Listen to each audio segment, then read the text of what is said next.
যেখানে মায়ের চক্ষুদানের সাথে সাথেই শুরু হয়ে যায় পুজো। আর এখন কিন্তু আমি দাঁড়িয়ে রয়েছি আগমেশ্বরী মায়ের এখানে। আগমেশ্বরী মা অর্থাৎ শান্তিপুরের সব থেকে প্রাচীন যে কালী পুজো সেই মায়ের সামনে, এবং একদম রীতিনীতি মেনে কিন্তু এই পুজোটা হয়, যেখানে কিন্তু মায়ের রং করা হয় পুজোর দিনই। এবং দেখতে পাবে আমি দেখাচ্ছি যে মায়ের কিন্তু এখন রং করা হচ্ছে, আর তারপরে মোটামুটিভাবে চক্ষুদান হবে, আর পুরোহিত কিন্তু বলছে পুজোতে। ভিড় কিন্তু আস্তে আস্তে শুরু হয়ে গেছে। সবাইকে জানাই দীপাবলির এবং কালী পুজোর অনেক অনেক শুভেচ্ছা। 5টা 10 এখন ঘড়িতে সময় বিকেল, আর মানুষজন আস্তে আস্তে আসছে ধূপ টুপ দিয়ে। কিন্তু সকলে এসে কিন্তু এখানটাতে মোমবাতি আর ধূপ প্রজ্বলন করছে, এখানটা দেখতে পাচ্ছ। আর এই হচ্ছে মাকে দেখো, এবং কিন্তু রঙের কাজ চলছে মোটামুটিভাবে 2-3 ঘন্টা ধরে কিন্তু চলছে এইভাবে। আর শুধুমাত্র চক্ষুদানটা কিন্তু একদম শেষ মুহূর্তে করা হবে।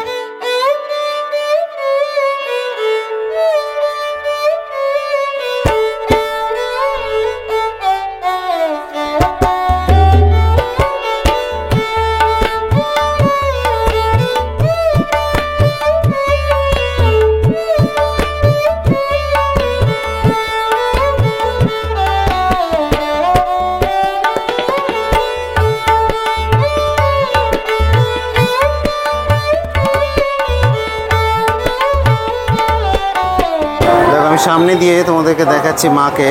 দেখতে পাচ্ছ যে এইভাবে কিন্তু এই দাদারা আর কি রং টং করছে।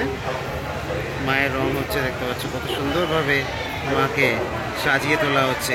একটা ছোট একটা ইনফরমেশন দিই, এখন তো বাজে 5টা, আর মায়ের পুজো কিন্তু এবছর মোটামুটি ওই 2টো থেকে 2:30 এরকম সময় আর কি হবে। এবং তার কিছুক্ষণ আগে কিন্তু মোটামুটি ওই রাতের বেলা কিন্তু এখানে তিল ধারণের জায়গা থাকবে না, এতটাই ভিড় হবে। আর দেখতে দেখতে ঢাকিরাও কিন্তু ঢুকে গেছে মণ্ডপে।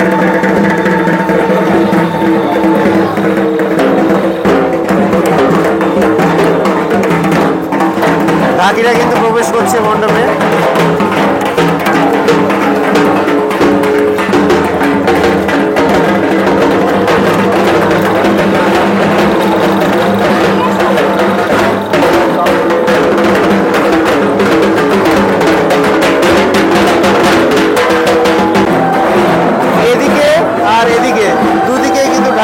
জায়গা নিয়ে নিয়েছে।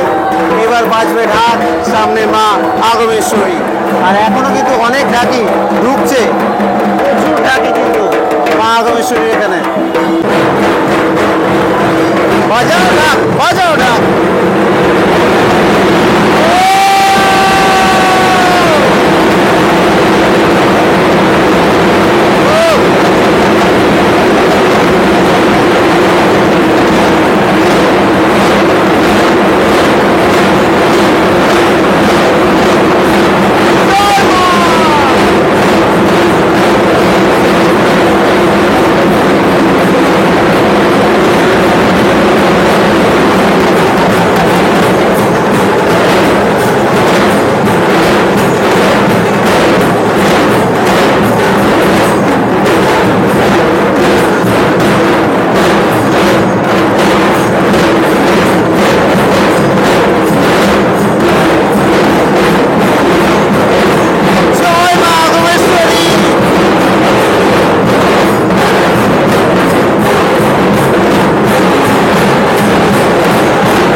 মন।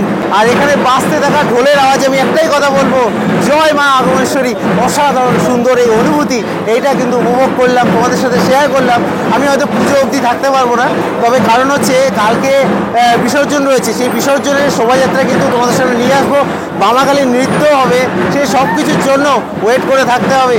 আর ভিডিওটাকে লাইক টাইক করে দিও, ঠিক আছে? তো আমি দিব যদি আপাতত এই শান্তিপুরের মাটি থেকে জানাচ্ছি সাইন অফ, টাটা।